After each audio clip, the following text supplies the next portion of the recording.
누가복음 23장 26절에서 43절 말씀 교독하시겠습니다. 그들이 예수를 끌고 갈 때 시몬이라는 구레네 사람이 시골에서 오는 것을 붙들어 그들에게 십자가를 지워 예수를 따르게 하더라.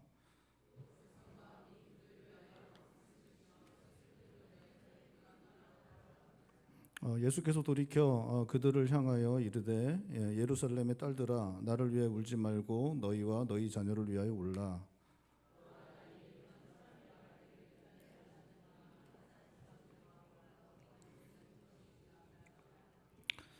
그때 사람이 산들을 대하여 우리 위엔 무너지라 하며 작은 산들을 대하여 우리를 덮으라 하리라.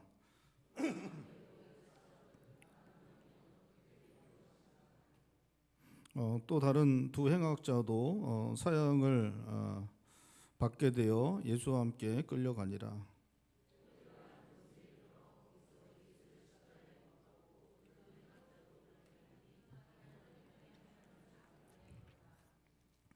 이에 예수께서 이르시되 아버지 저들을 사하여 주옵소서 자기들이 하는 것을 알지 못함이니이다 하시더라. 그들이 그의 옷을 나눠 제비 뽑을세.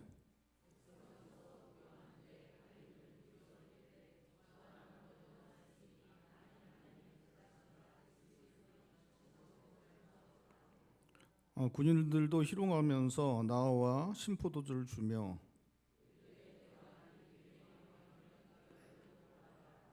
그의 위에 이는 유대인의 왕이라 쓴 패가 있더라.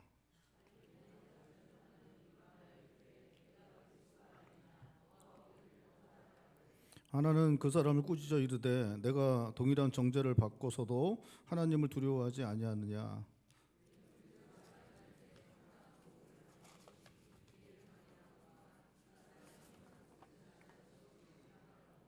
이르되 예수여 당신의 나라에 임하실 때 나를 기억하소서 하니 예수께서 이르시되 내가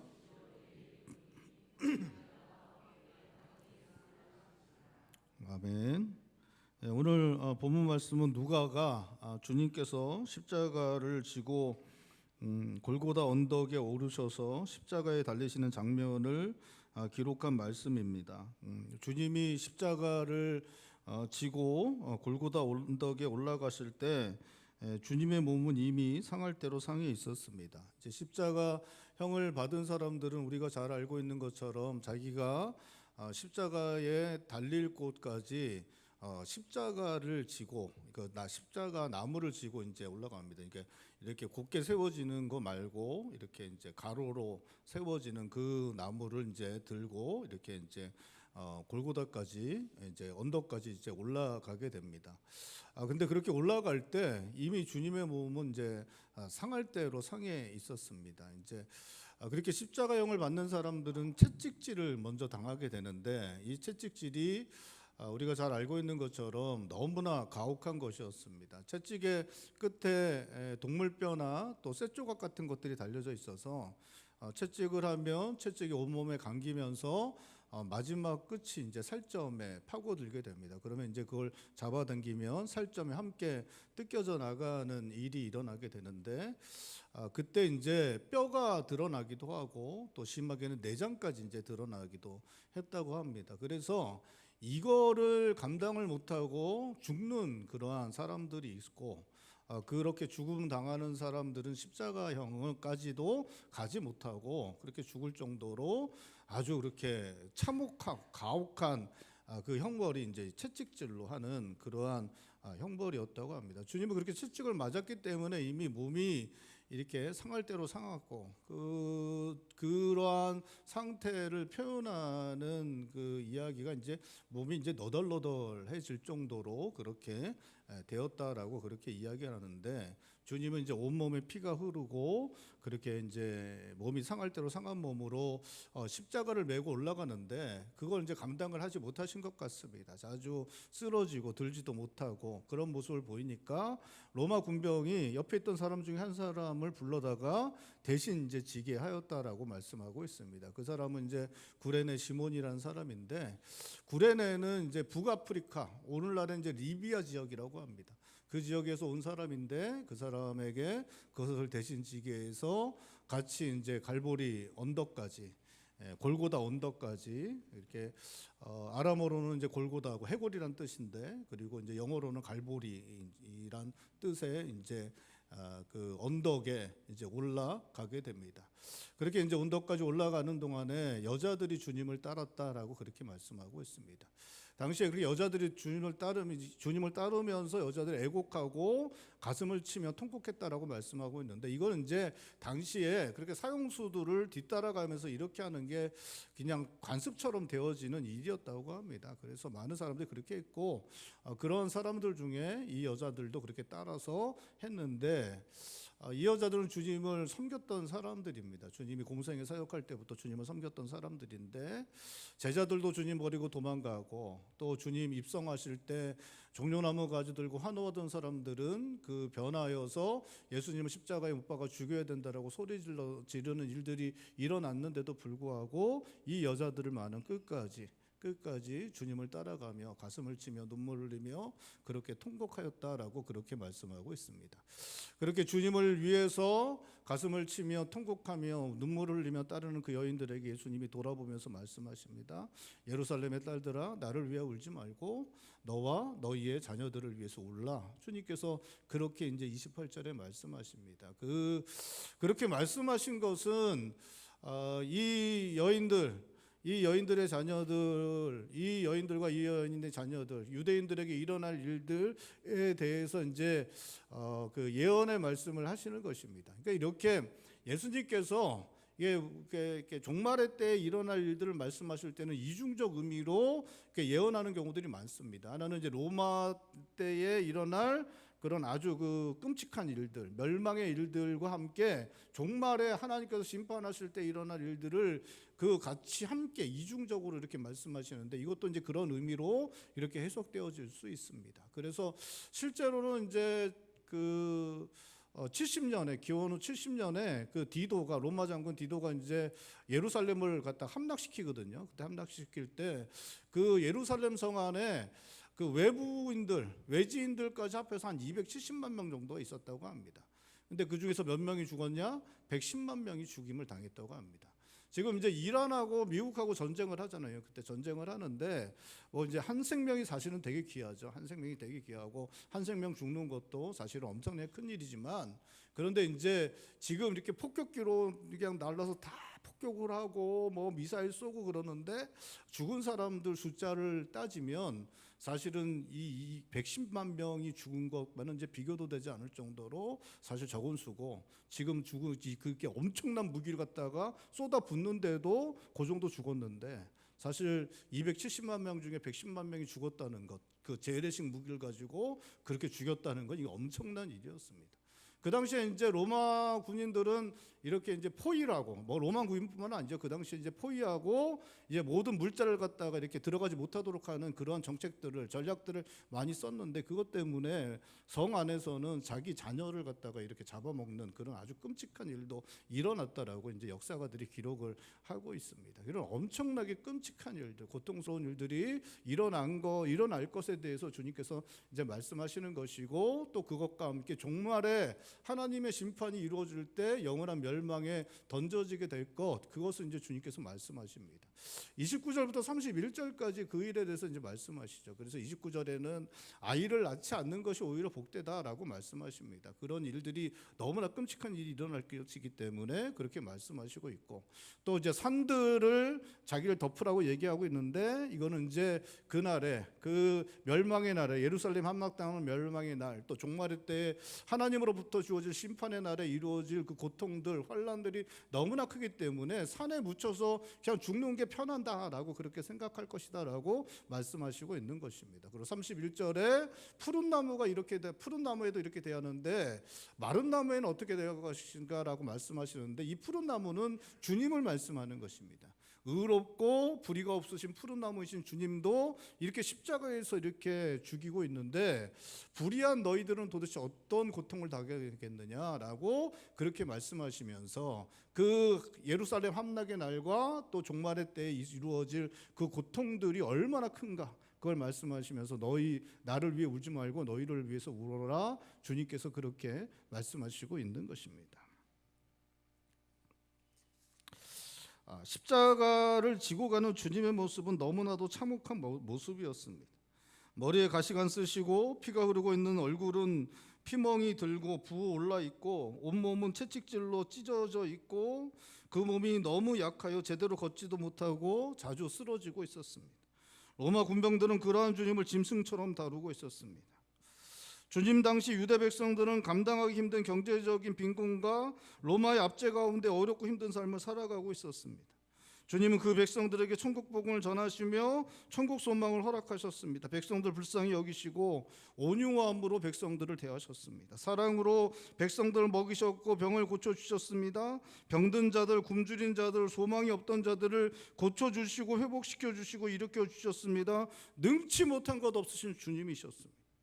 아무리 절망적인 것이라도 주님께 가면 소망이 있었습니다. 주님은 하나님의 영광을 드러내셨습니다. 주님은 세상에 비치고 소망이셨습니다. 그렇게 위엄 있고 온화하고 영광스럽게 빛나던 주님이 십자가를 지고 골고다로 올라가는 모습은 너무나 비참하고 참혹하기 이를 데 없는 모습이었습니다. 주님의 영광스럽고 빛나는 그 모습을 보았던 여인들이 십자가 지는 곳으로 가는 고통 가운데 있는 주님의 모습을 보며 놀라고 가슴 아파하고 눈물 흘릴 수밖에 없게 되는 건 너무나 당연한 것이었어요.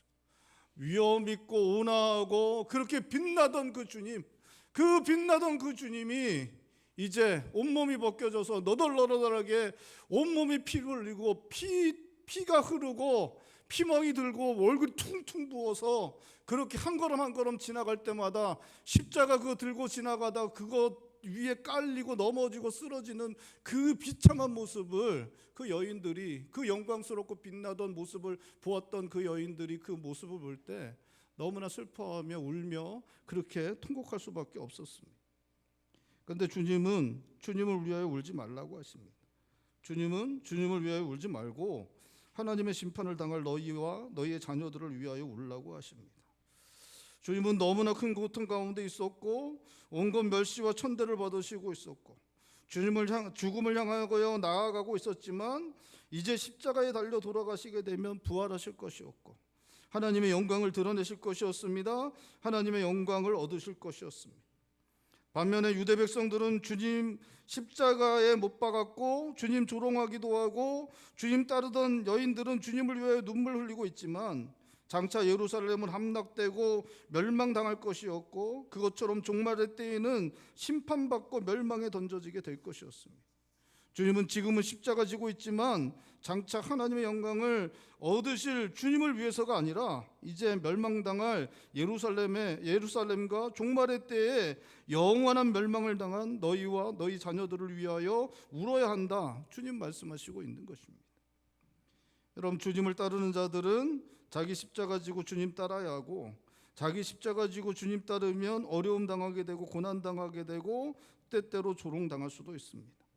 자기 십자가 지고 주님 따를 때 어려움 당하게 되고 고난 당하게 되고 때때로 조롱 당하게 될 때 우리가 바라보아야 하는 것, 지금 주어지는 인생의 어려움과 비참함과 초라함이 아니라 장차 참여하게 될 하나님의 영광이어야 합니다.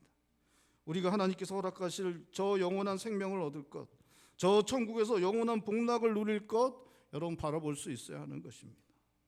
그리고 지금은 잘 되는 것 같고 아무 문제 없는 것 같고 풍요롭고 활력이 넘치는 것 같고 자기 하고 싶은 거 다 하는 것 같은 세상과 세상 사람들이지만 장차 하나님께 심판받고 영원한 멸망에 던져지게 될 것 바라보고 아무런 소망도 없는 사람들 불쌍히 여기고 그들의 처지를 슬퍼할 수 있어야 하는 것입니다.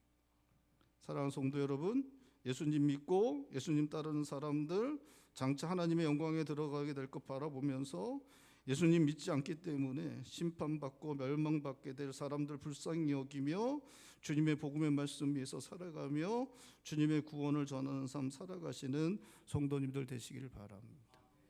여러분, 주님 지금 죽어가시면서 너무나 비참한 모습으로 주님께서 그런 말씀하시면 야 그냥 너나 돌아봐라, 우리는 그렇게 말할 수 있을 것입니다. 야, 너 처지가 지금 남 걱정할 때냐? 그렇게 우리가 생각할 수 있습니다. 여러분, 그런데 주님의 말씀이 옳습니다. 주님께서 말씀하시는 것이 옳습니다. 주님은 지금은 그렇지만 저 영원한 것들을 바라보시기 때문에 영원한 멸망을 던져질 그 사람들을 불쌍히 여기고 그들을 위해서 울어야 한다. 주님 말씀하시는 것, 이 말씀이 옳은 것입니다. 여러분, 이 말씀을 믿으실 수 있길 바랍니다. 지금은 잘 되는 것 같고 하고 싶은 거 다 하는 것처럼 보이지만 여러분, 그들에게는 그들을 위하여 예비된 것이 아무것도 없습니다. 죽음 위에 보장된 것이 아무것도 없습니다. 아무런 보장된 것 없이 그냥 보장된 것 없이 그냥 달려가고 있을 뿐이고 그 이후에는 아무것도 그들에게 주어질 것이 아무것도 없는, 사실은 너무나 불쌍한 삶을 살고 있다는 것을 우리는 잊지 않아야 하는 것입니다. 우리에게는 저 영원한 나라가 우리에게 주어질 것입니다. 영원한 생명이 주어질 것입니다. 여러분, 믿으실 수 있길 바랍니다. 그 믿음 가지고 주님을 따라가시는 성도님들 되시기를 주님의 이름으로 축원드립니다. 결국 주님은 33절에 해골이라는 곳 골고다 언덕에 이르게 되었습니다. 주님은 골고다 언덕에서 두 행악자와 함께 십자가에 못 박히게 되었습니다. 십자가에 못 박히는 것은 너무나 큰 고통을 주는 것입니다. 십자가에 못 박히게 되면 일단은 못으로 그 들고 온 그 십자가 나무를 이렇게 연결해서 그걸 눕히고 그 위에 이제 사람이 이제 못이 박힙니다. 못이 박히면 이렇게 손과 발에 못이 박히는데 이게 이제 살과 뼈를 짓이기면서 이제 들어오게 됩니다. 그리고 그 고통은 말로 다 할 수 없이 큰 고통이죠. 그리고 나서는 이제 십자가가 이렇게 세워지게 되면 온 몸을 그 못이 박힌 발과 그 손으로만 이제 지탱을 해야 되기 때문에 그 온몸이 뒤틀리게 된다고 합니다. 그 균형을 잡으려고 하기 때문에 온몸이 뒤틀리게 되는데 그 온몸이 뒤틀리는 고통이 이루 말할 수 없이 커진다고 합니다. 손도 찢기고 발도 찢기고 온몸이 뒤틀리게 되고 그 뒤틀리는 과정 가운데 자세를 잡기 위해서 이렇게 노력을 하게 되는데 그 과정이 이제 숨을 못 쉬는 그러한 상태가 될 수밖에 없다고 합니다. 이렇게 온몸이 이렇게 하다 보면 숨도 못 쉬게 되고 그리고 이제 온갖 체액이 이제 다 빠져나가게 되는데 이게 너무나 치욕스러운 모습을 이제 보여줄 수밖에 없는 그런 상황 가운데 놓여지게 된다고 합니다. 이게 이제 주님에 대한 묘사이기 때문에 제가 더 적나라하게 할 수 없는데 아주 그냥 그 너무나 치욕스럽고 너무나 고통스러운 형벌이 이게 이제 십자가형인데 주님께서 그런 십자가형을 당했다고 합니다. 이제 이렇게 써져 있는 이야기들을 이렇게 보면 이게 십자가형을 면하기 위해서 그 돈을 주고 채찍질할 때 돈을 줬다고 합니다. 그래서 이제 이게 약하게 채찍질 해달라는 게 아니라 세게 채찍질을 당하면 죽으면 이제 십자가형까지 안 가기 때문에 그 사형수들의 가족들이 돈을 줘서 더 세게 때리게 해달라고 할 정도로 그 채찍질도 엄청나게 고통스러운데 그것과는 비교도 안 될 정도로 고통스러운 그 형벌이 십자가형이었고 주님께서 이런 십자가형을 당하셨다라고 그 십자가에 달리셨다라고 성경은 기록하고 있는 것입니다. 주님은 두 행악자와 함께 십자가에 못 박히셨는데 주님께서 십자가에 달리시자 로마 군병들은 주님의 옷을 나눠 제비 뽑았고 백성들은 서서 구경하고 관리들은 주님을 비웃으며 저가 남을 구원하였으니 만일 그리스도이면 자신도 구원하라고 말합니다. 36절에는 군인들도 주님을 희롱하였다고 말하고 있습니다. 주님께 신포도주를 주면서 너가 만일 유대인의 왕이면 너가 너를 구원하라 라고 그렇게 말하고 있습니다. 39절에는 놀랍게도 주님과 함께 달린 행악자 중 하나도 주님을 비방하며 내가 그리스도가 아니냐 너와 우리를 구원하라 라고 그렇게 말합니다. 이 사람도 잘 알지도 못하면서 말도 안 되는 말로 주님을 비난하며 주님에게 이렇게 조롱하고 험담을 하는 그런 모습들을 보여주고 있습니다. 저는 이렇게 그렇게 이제 인터넷으로 뉴스를 이렇게 보면서 교회에 대해서 이제 나쁜 얘기할 때 이렇게 들어가서 이렇게 잘 읽습니다. 안 읽으면 좋은데 댓글들을 잘 읽습니다. 그러면 그렇게 욕을 해요. 이제 하여튼간 이상하게 하여튼간 불교가 잘못해도 교회 욕하고 천주교가 잘못해도 교회 천주교 잘못하면 신부도 그럴 줄 알았어 그러더니 근데 목사는 더해 이렇게 얘기해요. 신기하죠. 교회가 잘못하면 신부 욕 안 합니다. 그다음에 승려도 욕 안 해요. 근데 뭐 교회만 욕하죠. 교회만 욕합니다. 참 신기합니다. 신기해요. 근데 이게 상식적으로 목사는 그게 잘못을 저지르기가 쉽지 않습니다. 목사는. 그러니까 사람은 다 죄인이잖아요. 그렇죠? 목사도 죄인이고 신부도 죄인이고 중도 죄인이잖아요. 다 죄인입니다. 그렇죠? 그래서 저도 이제 넘어질 수 있고 뭐 신부도 넘어질 수 있고 중도 넘어질 수 있죠. 그렇죠? 다 연약한 죄인이니까. 그래도 어쨌든 우리가 이러한 일들을 하기 위해서 했으니까 헌신하고 희생하기로 이제 서약하고 하나님 앞에 서약하고 이런 일을 하겠으니까 열심히 하려고 그러잖아요. 그렇죠? 그렇잖아요. 목사가 마귀는 아니지 않습니까? 그렇잖아요. 우리가 마귀는 아니잖아요. 그러니까 이제 저희 목사도 그렇고 신부도 그렇고 중도 그렇고 다 죄인이잖아요. 대죄인인데 그러면 뭐가 더 죄를 짓게 만드냐? 환경이죠. 환경이죠. 어떤 환경이지? 근데 우리는 칼빈의 후예인데 우리 그 사역자들의 선배들은 사역자들의 연약함을 알기 때문에 우리가 죄짓지 않도록 하기 위해서 여러 가지 장치들을 마련했습니다. 그래서 이제 첫 번째가 결혼이에요. 그래서 아내가 있습니다. 그래서 아내가 있기 때문에 아내가 있는 사람이 성적으로 넘어지기가 쉽습니까? 아내가 없는 사람이 성적으로 넘어지기가 쉽겠습니까? 예? 너무 쉽잖아요. 대답을 못하시네. 예? 그렇잖아요. 아내가 없는 사람이 훨씬 쉽죠. 그렇죠? 목사는 재정적으로 저는 관여를 잘 못합니다. 여러분들이 잘 아시는지 모르지만 이게 재정부가 있고 우리 장로님들도 있고 또 우리 그렇게 해서 성도들이 이렇게 재정을 관리합니다.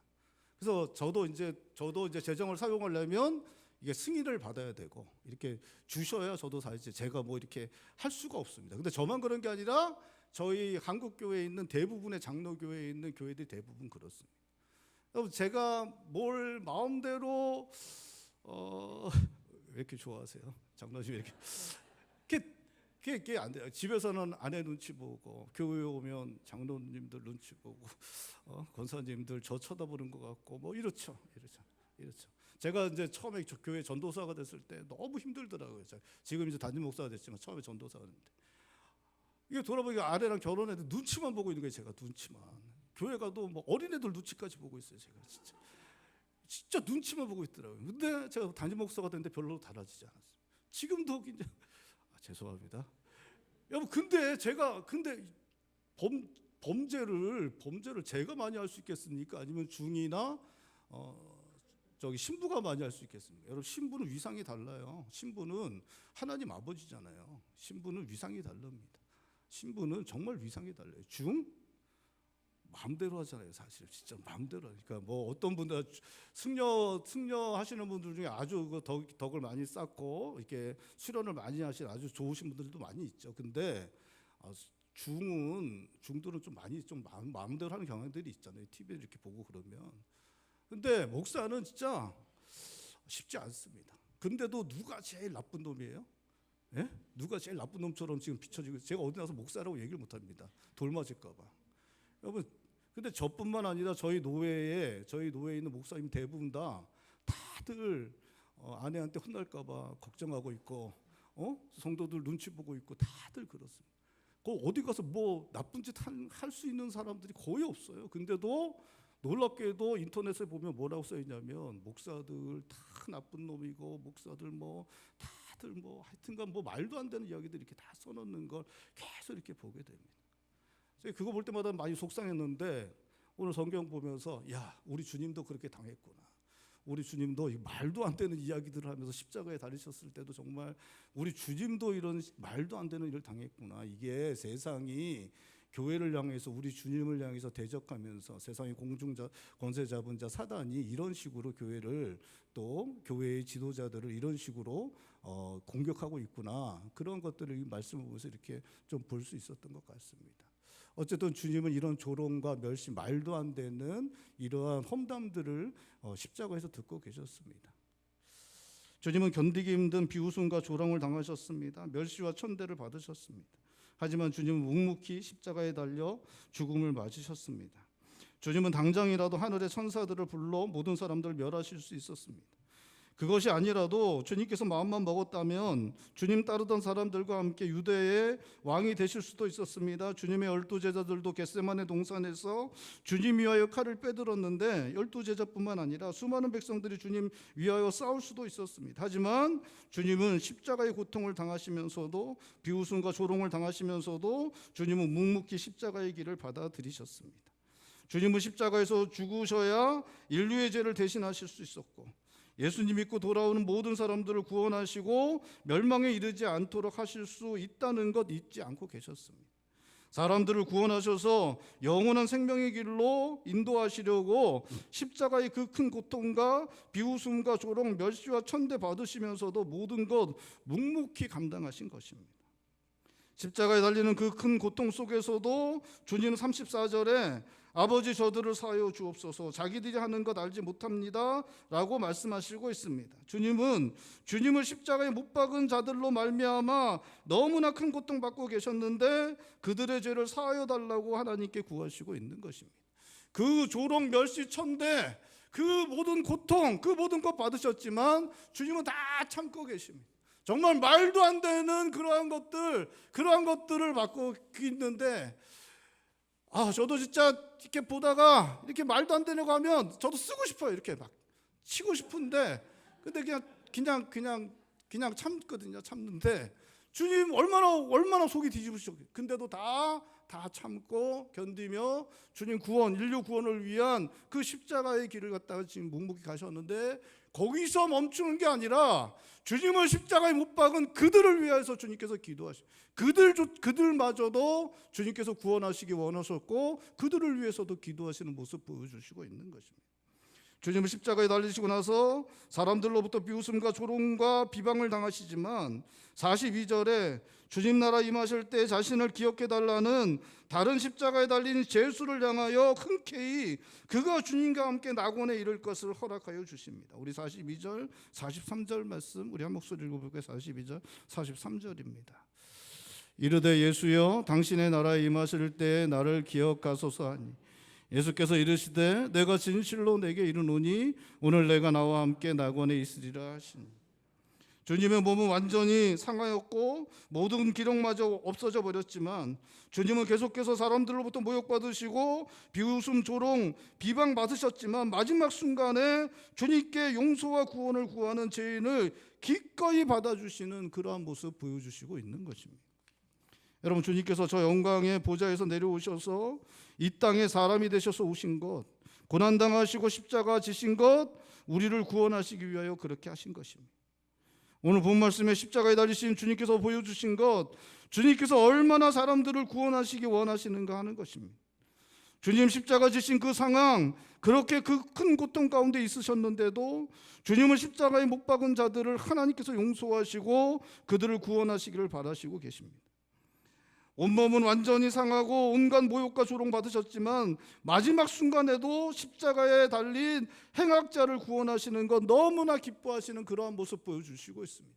주님께서 사람을 구원하시는 이 일을 얼마나 좋아하시는지, 얼마나 기뻐하시는지를 오늘 본 말씀은 보여주시고 있는 것입니다. 그 모든 고통, 그 모든 치욕스러운 상황, 그 모든 비방, 조롱 다 참아내실 뿐만 아니라 자기에게 그러한 일들을 행한 그러한 대적들조차도 구원하시기 원하셔서 그들을 용서해 주시기를 구하실 뿐만 아니라 마지막 순간에 구원을 요청하는 그 행악자를 구원하시는 것을 기뻐하시는 그러한 모습을 보여주시고 있는 것입니다. 여러분, 주님께서는 우리를 구원하시기를 기뻐하십니다. 주님께 구원을 구하는 것, 주님께 나아가 구원하여 주시기를 구하는 것을 주님은 너무나 기뻐하십니다. 여러분, 우리를 구원하시기 위해 십자가에 달리신 주님을 믿고 따르는 교회와 성도들에게 가장 중요한 일은 우리의 영혼이 구원을 받는 것이고 또 우리가 영혼들을 구원하는 일에 열심을 내는 것입니다. 여러분, 우리가 살아가는 세상은 살아있는 자들의 세상입니다. 이 세상은 죽음 이후의 세상과 완전히 단절되어 있습니다. 죽은 자들은 이 세상에서 아무것도 할 수 없습니다. 아무것도 말할 수 없습니다. 죽은 자들은 이 세상에서 아무것도 할 수 없고 살아있는 자들은 죽어본 적이 한 번도 없기 때문에 죽음 이후의 세상에 대해서 아무것도 알 수 없습니다. 여러분, 이 세상은 살아있는 자들만의 세상입니다. 죽은 자들은 이 세상을 위해서 할 수 있는 것들이 아무것도 없습니다. 여러분, 귀신은 죽은 자들이 아닙니다. 귀신은 사단의 세력일 뿐입니다. 여러분, 귀신은 죽은 자들이 아닙니다. 살아있는 자들의 그 사단의 세력, 사단의 졸개일 뿐입니다. 이렇게 이렇게 대고 대해서 내가 너 할아버지고 너 할머니고 나는 네 어머니고 이렇게 얘기하는 거, 여러분 다 그거는 사단의 세력이고 대부분은 정신병의 일종입니다. 여러분, 이렇게 이렇게 하고 이렇게 하는 거는 대부분 다 학습된 것이고 정신병의 일종이라고, 그렇게, 그러니까 기독교 정신과 의사가 얘기하는 게 이렇게 일단은 데려오십시오. 그러니까 저도 이제까지 이렇게 하면서 귀신 들렸다 그래서 찾아오면 이제 같이 기도하면 절대 안 나가요. 귀신 들렸다고 그래서 오시면 기도하면 절대 안 나갑니다. 그래서 정신과 의사들, 기독교 정신과 의사들은 먼저 저한테 데려오시라 그래요. 그래서 데려가시면 약 먹으면 놀랍게도 다 낫습니다. 다 낫어요. 실제로 그래요. 실제로 그래요. 그래서 그 기도 많이 하시는 전도사님들도, 여전사님들도, 옛날에 제가 이제 전도사 때도 이제 그 귀신 들림 현상이 있어서 데리고 가면 안 나가요. 목사님, 전도사님 안 나가요. 기도해도 안 나가요. 그러는데 대부분 다 어디 데리고 가야 되죠? 정신병원을 데리고 가면 나음을 있습니다. 여러분, 대부분 99% 이상이 다 그런 현상이고, 그런 사람, 그렇지 않으면 안 될 경우는 이제 기도로 이제 내보내야 돼요. 근데 사실은 이제 이게 병이 누구로부터 오는 것이냐? 죄로 말미암은 것이고, 그리고 병에 이제 그렇게 이렇게 했는 것들에 대한 모든 현상들, 그러니까 병이 걸리면 죄 때문은 아니지만 병의 근원은 어디예요? 죄 때문이고, 죽음도 죄 때문에 들어온 거잖아요. 그런 것들을 하면 사실은 정신병도 사실은 그러한 식으로 이제 해석되어지는 것도 충분히 가능한 것이기 때문에 성경의 말씀과 이렇게 완전히 단절됐다라고 얘기할 수 없습니다. 어쨌든 그 성경은 죽은 자들은 산자들의 세상에 관여할 수 없습니다. 죽은 자들은 영원히 멸망을 당하거나 아니면 영원한 천국에 들어가게 되는 것입니다. 죽은 자들은 이게 들어올 수 없습니다. 이 말씀을 하니까 되게 초롱초롱하게 쳐다보셔서 더 얘기를 하면 천국을 보고 온 분들이 있잖아요. 천국을 보고 온 분들이 있습니다. 여러분, 이걸 어떻게 해야 되죠? 예? 그냥 하나님께서 그냥 은혜로, 개인적인 은혜를 주신 겁니다. 그거는 그냥 제가 천국을 보고 왔어요라고 그냥 가까운 사람하고 나눌 수는 있지만 그걸 믿고 그런 것은 어리석은 것입니다. 어리석은 거예요. 여러분, 제가 어젯밤에 제가 예수님을 만났습니다. 꿈에. 안 만났는데 제가 예수님을 만났습니다. 제가 만나서 예수님이 저한테 손잡고 잘하고 있어 말씀해 주셨어요. 그러면 여러분, 이거가 저한테 주는 개인적인 은혜죠. 은혜입니다. 그냥 개인적인 은혜예요. 그걸 갖다가 믿을 필요도 없고, 그걸 통해서 신학을 갖다 형성할 필요도 없고, 그것 때문에 내 신앙이 어떻게 될 필요도 없어요. 그건 그냥 개인적인 거죠. 개인적인 거예요. 그러니까 개인적으로 천국을 갖다 보고 왔다는데 뭐라 그러겠어요. 그냥 보고 왔나 보지. 어떡하겠습니까? 근데 그걸 갖다가 책을 쓰고 간증을 하고 천국은 이렇게 생겼고 이거는 이제 문제가 되는 것이. 그거는 잘못하면 이단으로 갈 수 있는 것입니다. 그거는 성경이 인정하지 않습니다. 그러니까 개인적인 은혜죠. 그러니까 하나님께서 개인적으로 신앙을 견고하게 세우기 위해서 은혜로 주신 것입니다. 여러분, 보시는 분들도 있고 듣는 분도 있을 수 있죠. 근데 이제 보시거나 들으면 저는 이제 좀 병원을 좀 가보셔야 되지 않나. 이명 환청 이런 거 이렇게 듣고 그러면 그거는 이제 좀 그럴 수 있는데, 어쨌든 보시든 들으시든 다 하나님의 은혜일 수 있습니다. 그러니까 개인을 향한 하나님의 은혜지. 그래서 구역 시간 안에 나눌 수도 있겠죠. 그래서 나눌 수도 있지만 그게 하나님의 예언의 말씀이니까 들어야 되고 전 교회가 그걸 듣고 그렇게 가면 그게 다 뭐냐? 잘못하면 이단으로 갈 수 있는 것이 그냥 하나님의 은혜죠. 제가 무슨 얘기하다 여기까지 왔는지 모르겠는데 어쨌든 그렇습니다. 우리는 죽음 이후의 세상을 알 수 없습니다. 왜냐하면 죽음 사람들도 올 수 없고 우리도 죽어본 적이 없기 때문에 죽음 이후의 세상을 알 수 없습니다. 그래서 다 죽음 이후의 세상은 그래서 생각조차 하기 싫어합니다. 생각조차 하기 싫어하고 알지도 못합니다. 그런데 성경은 말하고 있죠. 죽음 이후의 세상은 영원하다. 성경은 죽음 이후의 세상 영원한 시간이 우리에게 주어질 것이라고 말씀하십니다. 그리고 그 영원한 시간 동안에 영원한 멸망에 들어갈 것인가 아니면 영원한 생명에 들어갈 것인가 주님은 말씀하십니다. 우리 100년 남짓하는 시간을 살게 될 것이고 그 이후로는 반드시 다 죽게 될 것인데 그 죽음 이후에는 영원한 시간을 거하게 될 것입니다. 우리 주님은 그걸 알고 계십니다. 이 시간을 창조하셨고 온 세상을 창조하신 분이기 때문에 그것을 알고 계시는 분이시기 때문에 너무나 안타까워요. 야, 100년 남짓한 시간, 이게 너가 이 세상이 전부인 것처럼 보이지만 사실은 그렇지 않다. 이 100년 남짓한 세상 살면 모두가 다 죽게 될 것인데 그 이후엔 영원한 시간이 주어지게 될 것이고 그 영원한 시간 동안에 영원한 멸망을 당할 것인지 영원한 생명이신 하나님께로 갈 것인지 그것이 결정할 수 있는 것이고, 그것을 위해서 하나님께서 예수님을 이 땅에 보내신 것이고 예수님께서 십자가에서 죽으신, 우리의 죄를 위해서 죽으신 것 믿으면 구원을 얻게 될 것이다. 주님께서 그렇게 말씀하시고 그 구원을 사람들이 얻게 되는 것, 그것을 그렇게 바라시고 기뻐하시고 원하시는 모습을 오늘 성경을 통해 우리들에게 보여주시고 있는 것입니다. 사랑하는 성도 여러분, 예수님 믿으면 구원을 얻습니다. 여러분 구원을 얻으실 수 있는 성도님도 되시길 바랍니다.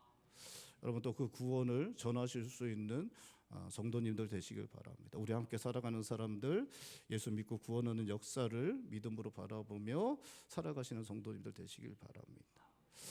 저는 예수님 안 믿는 사람들은 정말 사실 좀 이해가 안 됩니다. 세상 사람들, 모든 사람들이 다 그래요. 우리가 다 죽는 건 반드시 일어나는 일인데 그럼 죽음 이후에 어떤 일들이 일어날까?